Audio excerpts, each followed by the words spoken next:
ಶುಕ್ಲಾಂಬರಧರಂ ವಿಷ್ಣುಂ ಶಶಿವರ್ಣಂ ಚತುರ್ಭುಜಂ ಪ್ರಸನ್ನವದನಂ ಧ್ಯಾಯೇತ್ ಸರ್ವವಿಘ್ನೋಪಶಾಂತಯೇ ಏಕದಂತಂ ಶೂರ್ಪಕರ್ಣಂ ಗಜವಕ್ತ್ರಂ ಚತುರ್ಭುಜಂ ಪಾಶಾಂಕುಶಧರಂ ದೈವಂ ಧ್ಯಾಯೇತ್ ಸಿದ್ಧಿವಿನಾಯಕಂ ಗುರುಬ್ರಹ್ಮ ಗುರುರ್ವಿಷ್ಣುಃ ಗುರುರ್ದೇವೋ ಮಹೇಶ್ವರಃ ಗುರುಸ್ಸಾಕ್ಷಾತ್ ಪರಂ ಬ್ರಹ್ಮ ತಸ್ಮೈ ಶ್ರೀಗುರವೇ ನಮಃ ಮನೋಜವಂ ಮರುತತುಲ್ಯವೇಗಂ ಜಿತೇಂದ್ರಿಯಂ ಬುದ್ಧಿಮತಾಂ ವರಿಷ್ಠಂ ವಾತಾತ್ಮಜಂ ವಾನರಯೋತಮುಖ್ಯಂ ಶ್ರೀರಾಮದೂತಂ ಶಿರಸಾ ನಮಾಮಿ ಯತ್ರ ಯತ್ರ ರಘುನಾಥಕೀರ್ತನಂ ತತ್ರ ತತ್ರ ಕೃತಮಸ್ತಕಾಂಜಲಿಂ ಬಾಷ್ಪವಾರಿ ಪರಿಪೂರ್ಣಲೋಚನಂ ಮಾರುತಿಂ ನಮತ ರಾಕ್ಷಸಾಂತಕಂ. ನಿನ್ನೆಯ ಸಂಚಿಕೆಯಲ್ಲಿ ದಕ್ಷ ಬಂದು ತಾನು ಕೊಟ್ಟ ಶಾಪವನ್ನು ಪರಿಹಾರ ಮಾಡಿದ್ದಕ್ಕೆ ಶಿವನನ್ನು ಝಂಕಿಸಿ ಕೊನೆಗೆ ಯುದ್ಧಕ್ಕೆ ಸಿದ್ಧನಾದಾಗ ಶ್ರೀಮನ್ನಾರಾಯಣನ ಪ್ರವೇಶವಾಗಿ ಅವನನ್ನು ತಡೆದು ಚಂದ್ರನನ್ನು ಕರೆದು ಒಂದು ತೋಡನ್ನು ಹೇಳ್ತಾನೆ ಅನ್ನುವಲ್ಲಿಗೆ ನಾವು ನೋಡಿದ್ದೆವು. ಏನು ತೋಡನ್ನು ಹೇಳ್ತಾನೆ ಅಂದಾಗ ಚಂದ್ರನನ್ನು ಕುರಿತು ಹೇಳ್ತಾನೆ, ನೋಡೆಯ, ನಿನಗೆ ಶಾಪ ಬಂದಿದೆ ನಿಮ್ಮ ತಂದೆಯ ಸಮನಾದ ಮಾವನಿಂದ, ದಕ್ಷನಿಂದ. ಕ್ಷಯವಾಗು ಅಂತ ಅಂದರೆ ಕ್ಷೀಣಿಸು ಅಂತ. ನೀನು 16 ಕಲೆಗಳನ್ನು ಉಳ್ಳವ. ಆ 16 ಕಲೆಗಳಲ್ಲಿ ಕ್ಷೀಣಿಸು. ಅದು ನಿಮ್ಮ ಮಾವ ಕೊಟ್ಟ ಶಾಪಕ್ಕೆ ಅನುಗುಣವಾಗಿ ದಿನೇ ದಿನೇ ದಿನೇ ದಿನೇ ಕಡಿಮೆ ಆಗು ಒಂದು ದಿವಸ ಇಲ್ಲದಂತಾಗು. ಆಮೇಲೆ ವೃದ್ಧಿಯಾಗು. ಹೇಗೆ? ಶಿವನ ಅನುಗ್ರಹದಿಂದ, ಅವನ ಅನುಗ್ರಹ ವಿಶೇಷದಿಂದ ನೀನು ವೃದ್ಧಿಯಾಗು. ಬೆಳೆದು ಬೆಳೆದು ಬೆಳೆದು ಬೆಳೆದು ಪೂರ್ಣನಾಗು. ಈ ಮಾರ್ಗವನ್ನು ಹೇಳಿದ ಮೇಲೆ ಸರಿ, ವಿಷ್ಣು ಹೇಳಿದನಲ್ಲ, ಇನ್ನೇನು ಹೆಚ್ಚು ಕಡಿಮೆ ಮಾತಾಡೋದು ಬೇಡ ಅಂತ ಹೇಳಿ ಆ ದಕ್ಷ ಬ್ರಹ್ಮ ಅಲ್ಲಿಂದ ಹೊರಟ. ಆಗಲೇ ಹೋಗಿ ಏನಾದರೂ ಮಾಡ್ಕೊಳ್ಳಿ ಅಂತ. ಆದರೆ ಶಿವನ ಮೇಲೆ ಸಿಟ್ಟು ಇನ್ನೂ ಸ್ವಲ್ಪ ಜಾಸ್ತಿ ಆಯಿತು. ಆಗ ಚಂದ್ರ ಆ ಶಿವನ ಪಾದವನ್ನು ಗಟ್ಟಿಯಾಗಿ ಹಿಡಿದನಂತೆ. ನಮ್ಮ ಮಾವನಿಂದ ಮತ್ತೆ ನೀನು ರಕ್ಷಿಸಿದೆ ಅಂತ ಹೇಳಿ ತನ್ನನ್ನು ತಾನೇ ಸಮರ್ಪಣೆ ಮಾಡಿಕೊಳ್ತಾನೆ. ಆ ಸಮರ್ಪಣೆಯನ್ನು ಕಾಲಿಗೆ ಬಿದ್ದು ಮಾಡಿಕೊಂಡಾಗ ಶಿವ ಹೇಳಿದ, ನಿನಗೆ 16 ಕಲೆಗಳಿದೆ, ಅದರಲ್ಲಿ ಒಂದನ್ನು ಕೊಡು ಸಾಕು ನನಗೆ, ಇನ್ನು 15 ನೀನೇ ಇಟ್ಕೋ ಅಂತ ಹೇಳಿ ಪರಮೇಶ್ವರ ಆ ಚಂದ್ರನು ತಾನಾಗಿ ಸಂಪೂರ್ಣವಾಗಿ ಅರ್ಪಿಸಿಕೊಂಡರೂ ಅವನ ಕಲೆಗಳನ್ನು ಅವನಿಗೇ ಕೊಟ್ಟು ಒಂದನ್ನು ಮಾತ್ರ ತಾನು ಭಕ್ತ ಕೊಟ್ಟ ಅಂತ ಹೇಳಿ ಅದನ್ನು ಶಿರೋಧಾರಣೆ ಮಾಡಿದ. ತನ್ನ ಜೊತೆಯಲ್ಲಿ ಧರಿಸಿ ಚಂದ್ರಶೇಖರ, ಇಂದುಶೇಖರ ಎಂಬ ಹೆಸರಿಗೆ ಪಾತ್ರನಾದ. ಅವನು ಆ 15 ದಿನಗಳಲ್ಲಿ ಸಂಚಾರ ಮಾಡುವುದೇ ಹಾಗೆ, ಪಾಡ್ಯ, ಬಿದಿಗೆ, ತದಿಗೆ ಅಂತ ಹೀಗೆ ಶುರು ಮಾಡಿ ಪೌರ್ಣಮೆಯವರೆಗೂ ಅವನು ವೃದ್ಧಿಯಾಗ್ತಾನೆ. ಅದು ಶಿವನ ಅನುಗ್ರಹದಿಂದ. ಆಮೇಲೆ ಅಮಾವಾಸ್ಯೆಯವರೆಗೂ ಅವನು ದಿನೇ ದಿನೇ ದಿನೇ ದಿನೇ ಕ್ಷೀಣವಾಗಿ ದಕ್ಷನ ಶಾಪದಂತೆ ಒಂದು ದಿನ ಇಲ್ಲದಂತಾಗ್ತಾನೆ. ಮತ್ತೆ ವೃದ್ಧಿ ಹೀಗೆ ನಡೆದುಕೊಂಡು ಹೋಗುತ್ತೆ. ಈ ದಕ್ಷನಿಗೆ ಶಿವನ ಮೇಲೆ ಸಿಟ್ಟಿತ್ತು. ಇದು ಹೀಗೆ ಒಂದಷ್ಟು ಕಾಲ ನಡೆದುಕೊಂಡು ಹೋಯಿತು. ಒಮ್ಮೆ ಬ್ರಹ್ಮಸಭೆಯಲ್ಲಿ ಎಲ್ಲ ದೇವತೆಗಳು, ಋಷಿಗಳು, ಮುಖ್ಯ ಸಿದ್ಧರು, ಸಾಧ್ಯರು ಎಲ್ಲ ಬಂದು ಸೇರಿದ್ದಾರೆ. ಆ ಸಭೆಗೆ ದಕ್ಷನ ಪ್ರವೇಶವಾಗುತ್ತೆ. ದಕ್ಷನು ಬಂದಾಗ ದೊಡ್ಡವ ಅಂತ ಹೇಳಿ ಆ ದೇವತೆಗಳೆಲ್ಲ ಎದ್ದು ನಿಂತುಕೊಳ್ತಾರೆ, ಋಷಿಗಳು ನಿಂತುಕೊಳ್ತಾರೆ, ಅವನಿಗೆ ಗೌರವವನ್ನು ತೋರಿಸ್ತಾರೆ.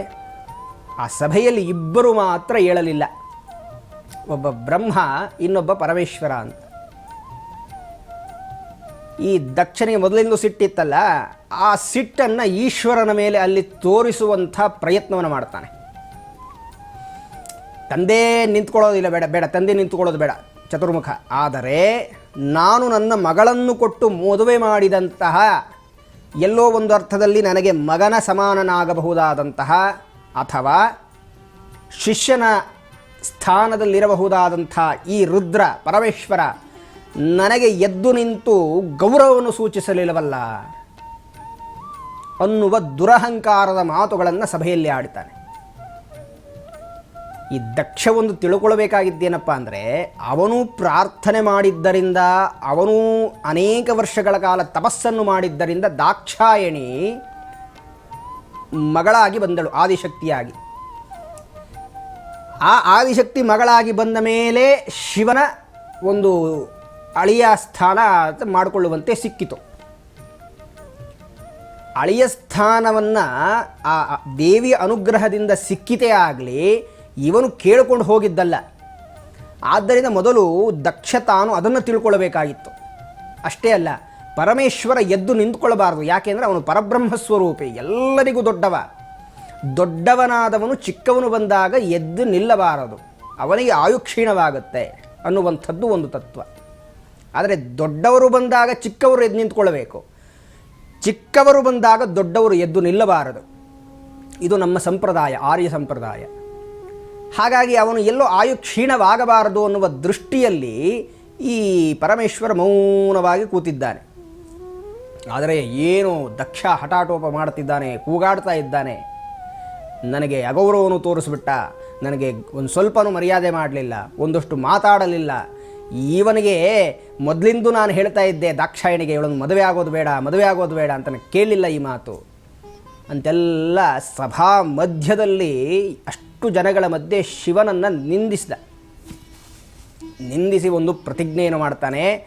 ಇಂತಹ ಶಿವ ತ್ರಿಮೂರ್ತಿಗಳಲ್ಲಿ ಒಬ್ಬ ಅಂತ ಹೇಳ್ತಾರೆ, ಇವನು ವೇದವನ್ನು ಮೀರಿದವನು ಅಂತ ಹೇಳ್ತಾರೆ. ಆದರೆ ನಾನು ಹೇಳ್ತಾ ಇದ್ದೀನಿ ಕೇಳಿ, ನಾನೀಗ ಒಂದು ನಿರೀಶ್ವರ ಯಾಗವನ್ನು ಮಾಡ್ತೇನೆ. ಅಂದರೆ ಈಶ್ವರ ರಾಹಿತ್ಯವಾದಂಥ ಯಾಗ, ಈಶ್ವರನಿಗೆ ಆ ಹವಿಸ್ಸು ಸಂದಾಯವಾಗದೇ ಇರುವಂಥ ಒಂದು ಯಾಗವನ್ನು ಮಾಡ್ತೇನೆ. ಅದಕ್ಕೆ ನೀವೆಲ್ಲರೂ ತಪ್ಪದೇ ಬರಬೇಕು ಅಂತ ಎಲ್ಲ ದೇವತೆಗಳಿಗೆ ಆಹ್ವಾನವನ್ನು ಕೊಟ್ಟ. ನಂದಿ ಶಿವನ ಜೊತೆ ಬಂದಿದ್ದವನು ಮಹಾಸಿಟ್ಟು ಬಂತ ಆತನಿಗೆ.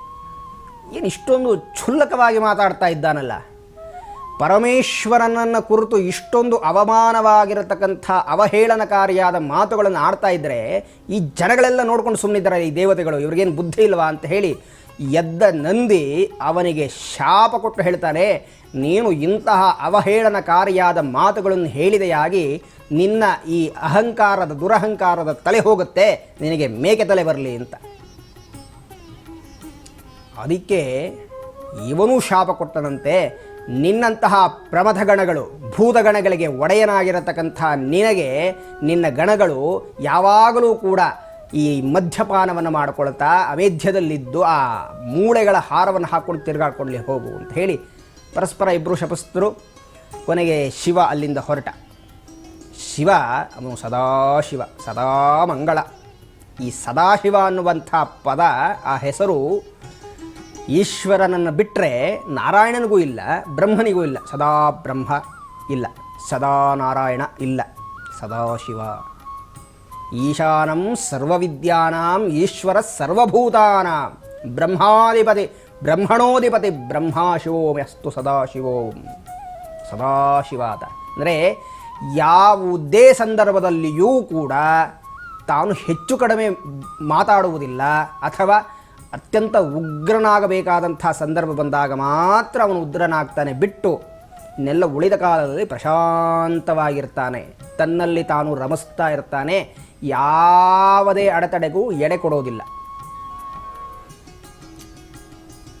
ಮನೆಗೆ ಬಂದ, ಯಥಾವಿಧಿಯಾಗಿದ್ದಾರೆ. ದಾಕ್ಷಾಯಣಿಗೆ ಯಾವ ವಿಚಾರವನ್ನು ಹೇಳಲಿಲ್ಲ. ದಾಕ್ಷಾಯಣಿ ಈಗ ಮನೆಗೆ ಗಂಡ ಬಂದರೆ ಈ ರೀತಿಯಾದ ಅವಮಾನವೇನಾದರೂ ಗಂಡ ಅನುಭವಿಸಿ ಬಂದರೆ ಸುಮ್ಮನಿರ್ತಾನ? ನೋಡು ನಿಮ್ಮ ತಂದೆ ಸಿಕ್ಕಿದ, ಈ ಥರ ಎಲ್ಲ ಅವಮಾನ ಮಾಡ್ದ ಅಂತೆಲ್ಲ ಸಾಧಾರಣವಾಗಿ ಹೇಳುವಂಥವ್ರು ಹೇಳ್ತಾರೆ. ಆದರೆ ಸಂದರ್ಭ ಬಂದಾಗ ನೋಡಿಕೊಂಡು ಹೇಳೋಣ, ಯಾಕೆ ಸುಮ್ಮನೆ ಈಗಲೇ ರಗಳೆ ಅಂತ ಹೇಳಿ ಪರಮೇಶ್ವರ ತಾನು ದಾಕ್ಷಾಯಣಿ ಜೊತೆ ಎಂದಿನಂತೆ ಹೇಗಿರಬೇಕು ಹಾಗಿದ್ದು ಬಿಟ್ಟ. ದಾಕ್ಷಾಯಣಿಯು ಯಥಾವಿಧಿಯಾಗಿ ಆ ಪರಮೇಶ್ವರ ಸೇವೆ ಮಾಡಿಕೊಂಡು ಕಾಲ ಕಳೀತಾ ಇದ್ದಾರೆ. ಆದರೆ ಅಲ್ಲಿ ಶಪಥ ಮಾಡಿ ಬಂದಂತಹ ದಕ್ಷ ತಾನು ನಿರೀಶ್ವರ ಯಾಗವನ್ನು ಮಾಡ್ತೀನಿ ಅಂತ ಹೇಳಿ ಅನೇಕ ಋಷಿಗಳನ್ನು ಆಹ್ವಾನ ಮಾಡಿದ್ದಾನೆ. ವಿಶೇಷವಾದ ಯಾಗಮಂಟಪವೊಂದು ಸಿದ್ಧ ಮಾಡಿದ್ದಾನೆ. ಬ್ರಹ್ಮನಿಗೆ, ಬ್ರಹ್ಮಲೋಕದ ಎಲ್ಲ ವೇದ ಪುರುಷರಿಗೂ,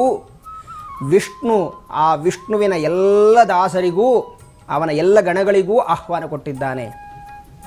ಕೇವಲ ಕೈಲಾಸದ ಆ ಶಿವ ಪಾರ್ವತಿಯರನ್ನು, ಅಂದರೆ ಶಿವದಾಕ್ಷಾಯಣಿಯರನ್ನು ಅಥವಾ ಆ ಪ್ರಮಥಗಣಗಳನ್ನು ಹೊರತುಪಡಿಸಿ ಇನ್ನೆಲ್ಲರಿಗೂ ಆಹ್ವಾನ ಹೋಗಿದೆ. ಎಲ್ಲರೂ ಸರಸರನೆ ಬರ್ತಾ ಇದ್ದಾರೆ.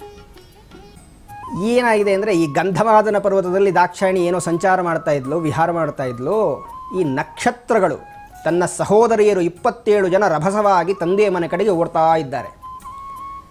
ಸರಿ, ದಾಕ್ಷಾಯಿಣಿ ನಿಲ್ಲಿಸಿ ಮಾತಾಡ್ತಾಳೆ. ಏನಮ್ಮ ಬಹಳ ರಭಸವಾಗಿ ಹೋಗ್ತಾ ಇದ್ದೀರಿ, ಎಲ್ಲ ಏನು ಸಮಾಚಾರ, ಎಲ್ಲಿಗೆ ಹೋಗ್ತಾ ಇದ್ದೀರಿ? ಯಾಕೆ ನೀನು ಗೊತ್ತಿಲ್ವಾ, ಅಪ್ಪ ಬಂದು ನಮಗೆ ಆಹ್ವಾನ ಕೊಟ್ಟಿದ್ದಾರೆ, ವಿಶೇಷವಾದ ಒಂದು ಯಜ್ಞ ಮಾಡ್ತಾ ಇದ್ದಾರೆ, ಅಪ್ಪ ಮನೆಗೆ ಹೋಗ್ತಾ ಇದ್ದೇವೆ, ಅಮ್ಮನ ಮನೆಗೆ ಹೋಗ್ತಾ ಇದ್ದೇವೆ, ತವರು ಮನೆಗೆ ಹೋಗ್ತಾ ಇದ್ದೇವೆ. ಹೌದಾ, ಹಾಂ ಸರಿ ಆಯಿತು, ನಡ್ರಿ ನಾನು ಬರ್ತೀನಿ ಅಂತ ಹೇಳಿ ಆ ನಕ್ಷತ್ರಗಳನ್ನು ಕಳಿಸಿ ತಾನು ಗಂಡನಲ್ಲಿ ಬಂದು ಕೇಳ್ತಾಳೆ. ಗಂಡ ಧ್ಯಾನಸ್ಥನಾಗಿ ಕೂತಿದ್ದಾನೆ. ಬಂದು ಕೇಳಿದ್ಲು, ಏನು ಸ್ವಾಮಿ, ಏನಮ್ಮ? ಅಲ್ಲ, ನಮ್ಮ ಯಜಮಾನರು ನೀವು ಎಲ್ಲ ಗೊತ್ತಿರೋರು ಅಂತಂದ ಮೇಲೆ ನನ್ನ ತಂದೆ ಯಾಗವೊಂದನ್ನು ಮಾಡ್ತಾ ಇದ್ದಾನೆ, ಅದು ನಿಮ್ಗೆ ಗೊತ್ತಾಗೋದು ಬೇಡವೇ?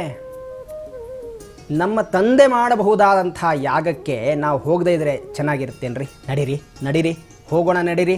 ಏನೋ ಪೂಜೆ ಮಾಡ್ತಾ ಇದ್ದಾನೆ, ಏನೋ ಯಾಗವೊಂದನ್ನು ಮಾಡ್ತಾ ಇದ್ದಾನೆ, ನಡೀರಿ ಹೋಗಿ ಬರೋಣ ಅಂತ ಪ್ರಾರಂಭ ಮಾಡಿದ್ನು. ಶಿವ ಹೇಳ್ದ, ಬೇಡಮ್ಮ, ಅವನು ನಮ್ಮನ್ನು ಕರೆಯಲಿಲ್ಲ, ಆಹ್ವಾನ ಕೊಡಲಿಲ್ಲ. ಆಹ್ವಾನ ಕೊಡದ ಜಾಗಕ್ಕೆ ಹೋದರೆ ಮಹಾ ಅವಮಾನವಾದೀತು. ಮನೆಗೆ ಯಾರಾದರೂ ಬಂದರೆ ಆ ಬಾಗಿಲನ್ನು ತಟ್ಟಿದಾಗ ಬಂದು ಬಾಗಿಲು ತೆಗೆದವರು ಬಂದವರು ಯಾರು ಏನು ಅಂತ ಸುಮ್ಮನೆ ನೋಡಿಬಿಟ್ಟು ಒಳಗೆ ಹೋಗಿಬಿಟ್ರೆ ಬನ್ನಿ ಅಂತ ಕರೆಯದೆ ಹೋದವರಿಗೆ ಎಷ್ಟು ಅವಮಾನವಾಗುತ್ತೆ. ಅಯ್ಯೋ ಯಾಕೆ ಬಂದ್ವಪ್ಪ ಇವ್ರ ಮನೆಗೆ, ಏನು ಗ್ರಹಚಾರ ಕೆಟ್ಟಿದ್ದಪ್ಪ ನಮಗೆ ಅಂತ ಅಂತಾರೆ. ಹಾಗೆ ನಾವು ಹೋದರೆ, ನಿಮ್ಮ ತಂದೆ ಮಾತಾಡದೆ ಹೋದರೆ ಮಹಾ ಅವಮಾನವಾಗುತ್ತೆ. ಅಲ್ಲೆಲ್ಲ ಬೇರೆ ದೇವತೆಗಳೆಲ್ಲ ಇರ್ತಾರೆ, ಋಷಿಗಳೇ ಇರ್ತಾರೆ, ಅವರ ಮಧ್ಯದಲ್ಲಿ ಅವಮಾನವನ್ನು ಅನುಭವಿಸಿ ಬರಬೇಕಾಗತ್ತಲ್ಲ ದಾಕ್ಷಾಯಿಣಿ. ಸ್ವಲ್ಪ ಯೋಚನೆ ಮಾಡು, ಬಿಟ್ಬಿಡು, ಅವ್ನು ಮಾಡ್ಕೊಳ್ತಾ ಇರಲಿ, ನಾವು ಇಲ್ಲಿ ಸುಖವಾಗಿರೋಣ, ಸುಮ್ಮನಿರು. ಎಲ್ಲಾದರೂ ಉಂಟೇನ್ರಿ? ಅಲ್ಲ, ಅಪ್ಪ ಮಾಡ್ತಾ ಇದ್ದಾರೆ, ಆ ಯಾಗಕ್ಕೆ ಮಗಳು ಹೋಗದೇ ಇದ್ರೆ ಯಾಗೆ? ಈ ಒಂದು 4 ಜಾಗದಲ್ಲಿ ಕರೀದೇ ಇದ್ರೂ ಹೋಗಬಹುದು ಅನ್ನುವಂಥದ್ದು ಹೇಳ್ತಾರಪ್ಪ ದೊಡ್ಡವರು. ಯಾವ್ಯಾವ ಜಾಗದಲ್ಲಿ? ಒಂದು ತಂದೆಯ ಮನೆಯಲ್ಲಿ, ಇನ್ನೊಂದು ಗುರುವಿನ ಮನೆಯಲ್ಲಿ, ಇನ್ನೊಂದು ಪ್ರಾಣ ಸ್ನೇಹಿತನ ಮನೆಯಲ್ಲಿ, ಇನ್ನೊಂದು ರಾಜರ ಮನೆಯಲ್ಲಿ, ಊರನ್ನಾಳುತ್ತಿರತಕ್ಕಂಥ ದೊರೆಯ ಮನೆಯಲ್ಲಿ. ಈ 4 ಮನೆಗಳಿಗೂ ಹೋಗಬೇಕಾದರೆ ಯಾವುದಾದರೂ ದೇವತಾ ಕಾರ್ಯಕ್ಕೆ, ಯಜ್ಞ ಕಾರ್ಯಕ್ಕೆ, ಧಾರ್ಮಿಕ ಕಾರ್ಯಕ್ರಮಗಳಿಗೆ ಆಹ್ವಾನವನ್ನು ನಿರೀಕ್ಷೆ ಮಾಡುವಂತಿಲ್ಲ. ಹೋಗಬಹುದು, ಹೋಗಿ ಅಲ್ಲಿ ಭಾಗವಹಿಸಬಹುದು. ಹಾಗಾಗಿ ನಮ್ಮ ತಂದೆಯ ಮನೆಯಲ್ಲಿ ಮಾಡ್ತಾ ಇದ್ದಾರೆ, ಇನ್ಯಾರಿಗೋ ಮನೆಗೆ ಹೋಗಬೇಕು ಅಂತಿಲ್ಲ ನಾನು. ಏನೋ ಕರೆಯೋದು ಮರ್ತಿದ್ದಾನೆ ಅಂತ ಕಾಣುತ್ತೆ, ನಡೀರಿ ಹೋಗಿ ಬರೋಣ. ಇಲ್ಲ ಪಾರ್ವತಿ, ನೀನು ಹೋಗಿ ಬಾ. ಎಷ್ಟು ಹೇಳಿದ್ರು ಕೇಳ್ತಾ ಇಲ್ಲ. ಆಮೇಲೆ ಈ ಹಿಂದೆ ನಡೆದಂಥ ಸಭೆಯ ಘಟನೆಯನ್ನು ಪರಮೇಶ್ವರ ದಾಕ್ಷಾಯಣಿಗೆ ಹೇಳ್ತಾನೆ. ನೋಡು, ಹಿಂದೊಮ್ಮೆ ಈ ಸಭೆಯಲ್ಲಿ ನಾನು ಎದ್ದು ನಿಲ್ಲದೆ ಗೌರವವನ್ನು ತೋರಿಸಲಿಲ್ಲ ಅನ್ನುವಂಥ ಮಾತನ್ನೇ ಮುಂದಿಟ್ಟುಕೊಂಡು ದಕ್ಷ ಪ್ರಜಾಪತಿಯಿಂದ ನಿಮ್ಮ ತಂದೆ ಅಲ್ಲಿ ಶಪಥ ಮಾಡಿದ. ಏನು? ನಿರೀಶ್ವರ ಯಾಗ ಮಾಡ್ತೀನಿ, ನಾನು ಈಶ್ವರನಿಲ್ಲದ ಯಾಗವನ್ನು ಮಾಡಿ ಆ ಈಶ್ವರನಿಗೆ ಯಾವ ಹವಿಸ್ಸನ್ನು ಕೊಡದೆ ಆ ಯಜ್ಞವನ್ನು ಪೂರ್ಣ ಮಾಡ್ತೀನಿ ಅನ್ನುವಂತಹ ಶಪಥ ಮಾಡಿದ್ದಾನಾದ್ದರಿಂದ ಹೋಗುವುದು ಬೇಡ ಅಂತ ಹೇಳಿ ಆಗ ನಡೆದ ವಿಚಾರವನ್ನು ಸಮಯ ಬಂತು ಅಂತ ಹೇಳಿದ. ಇದನ್ನು ಕೇಳಿದ ದಾಕ್ಷಾಯಣಿಗೆ ಮಹಾ ನೊಂದು ಹೋದಳು ಮನಸ್ಸಿನಲ್ಲಿ. ಏನು, ನನ್ನ ತಂದೆ, ನನ್ನ ಒಡೆಯನನ್ನು, ನನ್ನ ಪತಿಯನ್ನು, ನನ್ನ ಸರ್ವಸ್ವವನ್ನು ನೋಯಿಸಿಬಿಟ್ಟನ ಸಭೆಯ ಮಧ್ಯದಲ್ಲಿ ನೋಯಿಸಿದ್ದಷ್ಟೇ ಅಲ್ಲದೆ, ಅಪಮಾನ ಮಾಡಿದ್ದಷ್ಟೇ ಅಲ್ಲದೆ, ಇಂದು ಪ್ರತಿಜ್ಞೆ ಮಾಡಿದ್ದಾನ ನಿರೀಶ್ವರ ಯಾಗ ಮಾಡ್ತೀನಿ ಅಂತ. ಇನ್ನು ನಾನು ಸುಮ್ಮನಿರಬಾರದು. ನಾನು ಅವತಾರ ಮಾಡುವ ಮುನ್ನವೇ ನನ್ನ ತಂದೆಗೆ ಹೇಳಿದ್ದೆ, ಶಿವನಿಂದೆಯಾಗಲಿ, ಶಿವ ಅಂದರೆ ನಾನು ಹುಟ್ಟಿದ ಮೇಲೆ ನನ್ನನ್ನು ನಿಂದಿಸುವುದಾಗಲಿ ಮಾಡಬಾರದು ಅಂತ. ಇಬ್ಬರಲ್ಲೂ ಭೇದವಿಲ್ಲ. ನೀನು ಶಿವನನ್ನು ನಿಂದಿಸಿದರೂ ಅಷ್ಟೇ, ನನ್ನನ್ನು ನಿಂದಿಸಿದರೂ ಅಷ್ಟೇ, ಇಬ್ಬರಿಗೂ ನಿಂದಿಸಿದಂತೆ. ಆದ್ದರಿಂದ ಎಲ್ಲಿವರೆಗೆ ನೀನು ನಮ್ಮ ಜೊತೆಯಲ್ಲಿ ಭಕ್ತನಾಗಿರ್ತೀಯೋ, ನಮ್ಮ ಜೊತೆ ಪ್ರೀತಿಯಿಂದಿರ್ತೀಯೋ, ಅಲ್ಲಿವರೆಗೂ ನಾನು ಅವತಾರದಲ್ಲಿರ್ತೇನೆ, ಇಲ್ಲದೆ ಹೋದರೆ ನಾನು ಹೊರಟು ಹೋಗ್ತೇನೆ ಅಂತ ಮೊದಲೇ ಹೇಳಿದ್ಲು. ಈಗ ತಾನು ಹೋಗುವ ಸಮಯ ಬಂದಿದೆ ಅಂತ ಅರ್ಥ ಮಾಡಿಕೊಂಡು ಮತ್ತೊಂದು ವಿಚಾರವನ್ನು ಮನಸ್ಸಿನಲ್ಲಿ ತೀರ್ಮಾನ ಮಾಡ್ತಾಳೆ. ನಿರೀಶ್ವರ ಯಾಗ ಮಾಡ್ತಾ ಇದ್ದಾನೆ ನನ್ನ ತಂದೆಯಾಗಿ, ಅವನು ಮಾಡಬಾರದಂಥ ಯಜ್ಞವನ್ನು ಮಾಡ್ತಾ ಇದ್ದಾನೆ. ಈ ಯಜ್ಞಕ್ಕೆ ದೇವತೆಗಳೆಲ್ಲ ಸಾಕ್ಷಿಯಾಗಿದ್ದಾರೆ, ಇದು ದೊಡ್ಡ ತಪ್ಪು. ಅಷ್ಟೇ ಅಲ್ಲ, ಈ ಯಜ್ಞವೇನಾದರೂ ಸಂಪನ್ನವಾಗಿ ಬಿಟ್ಟರೆ ನನ್ನ ಯಜಮಾನರಿಗೆ ಅಂದರೆ ಪರಮೇಶ್ವರನಿಗೆ ಆಹುತಿಯನ್ನು ಕೊಡದೆ, ಯಜ್ಞದ ಹವಿರ್ಭಾಗವನ್ನು ಅರ್ಪಿಸದೆ, ಅವನಿಗೆ ಮಾನ್ಯತೆಯನ್ನು ಕೊಡದೇ ಹೋದರೆ, ಅದು ಸಂಪನ್ನವಾಗಿ ಬಿಟ್ಟರೆ ಇನ್ನು ಮುಂದಿನ ದಿನಗಳಲ್ಲಿ ಜನಗಳೆಲ್ಲ ಅದನ್ನೇ ಮುಂದುವರಿಸ್ಕೊಂಡು ಹೋಗ್ಬಿಡ್ತಾರೆ. ನನ್ನ ಪತಿಗೆ ಆಮೇಲೆ ಬೆಲೆ ಇಲ್ಲದಂತಾಗ್ಬಿಡುತ್ತೆ. ಅದು ತಪ್ಪು, ನಿರೀಶ್ವರ ಯಾಗ ಮಾಡಬಾರದು ಅನ್ನುವುದನ್ನು ಜಗತ್ತಿಗೆ ತೋರಿಸಿಕೊಡಬೇಕಾಗಿತ್ತು. ನಿರೀಶ್ವರ ಯಾಗ ಮಾಡುವಂಥವರು ಯಾರೇ ಆಗಲಿ, ಶಿವನಿಂದೆ ಮಾಡಿ ಯಾರೇ ಯಾಗ ಮಾಡಲಿ ಅದು ಭಂಗವಾಗುತ್ತೆ ಅನ್ನುವುದನ್ನು ಲೋಕಕ್ಕೆ ತೋರಿಸಬೇಕು ಅಂತ ಆ ಶಿವ ಅಂದರೆ ಪರಮೇಶ್ವರ ಅಂತ, ಶಿವ ಅಂದರೆ ಆದಿಶಕ್ತಿ ಅಂತ, ಜಗಜ್ಜನನಿ ಆದಿಮಾಯಿ. ಈ ಶಿವ ಅನ್ನತಕ್ಕಂಥ ಆದಿಶಕ್ತಿ ದಾಕ್ಷಾಯಿಣಿ ಹೀಗೆ ತೀರ್ಮಾನ ಮಾಡಿಕೊಂಡು ಕೊನೆಗೆ ಹೋಗಲೇಬೇಕು ಅಂತ ಬಹಳವಾದ ಹಠವನ್ನು ಮಾಡ್ತಾಳೆ. ಯಾಕೆ ಹಠ ಮಾಡಿದಳು ಅಂದರೆ, ಮೊದಲು ತಂದೆಗೆ ತಿದ್ದಿ ಹೇಳಬೇಕು ನೀನು ಮಾಡ್ತಾ ಇರೋದು ತಪ್ಪು ಅಂತ. ಅದು ಹೋಗಿ ಹೇಳದ್ದಲ್ಲದೆ ಅದು ಗೊತ್ತಾಗೋದಿಲ್ಲ ಅಂತ ಹೇಳಿ ಹೋಗಲೇಬೇಕು ಅಂತ ತೀರ್ಮಾನ ಮಾಡ್ತಾಳೆ. ಕೊನೆಗೆ ಪರಮೇಶ್ವರ ಮುಂದಿನದೆಲ್ಲ ಯೋಚನೆ ಮಾಡ್ತಾನೆ, ಸರ್ವಜ್ಞ, ಆಯಿತು ಹೋಗಿ ಬಾಮ್ಮ ಅಂತ ಹೇಳಿ ಒಂದಷ್ಟು ಗಣಗಳ ಜೊತೆಗೆ ಆ ದಾಕ್ಷಾಯಿಣಿಯನ್ನು ಕಳಿಸಿದ್ದಾನೆ. ಸರಿ, ದಕ್ಷನ ಮನೆಗೆ ಬಂದಿದ್ದಾಳೆ. ತಾಯಿ ಬಹಳ ಪ್ರೀತಿಯಿಂದ ಮಾತಾಡಿದ್ದಾಳೆ. ಎಷ್ಟೇ ಆಗಲಿ ತಾಯಿಯ ಕರಳು ಅಂತ. ಎಷ್ಟೇ ಜನ ಮಕ್ಕಳಿದ್ದರೂ ಎಲ್ಲರ ಮಕ್ಕಳ ಮೇಲೆ ಒಂದು ಸಮತ್ವ ಇರುತ್ತೆ ಅಂದರೆ ಅದು ಕೇವಲ ತಾಯಿಗೆ ಮಾತ್ರ. ಇಲ್ಲ ತಂದೆ ಸ್ವಲ್ಪ ತಾರತಮ್ಯವನ್ನು ಕಾಣ್ತಾನೆ, ಆದರೆ ತಾಯಿಗೆ ಮಾತ್ರ ಸಮತ್ವ ಇರುತ್ತೆ. ಹಾಗೆ ಆ ತಾಯಿ ಬಂದವಳು ದಾಕ್ಷಾಯಿಣಿಯನ್ನು ಪ್ರೀತಿಸಿ ಕರೆದು ಅರ್ಘ್ಯಪಾದ್ಯಗಳನ್ನು ಕೊಟ್ಟಳು.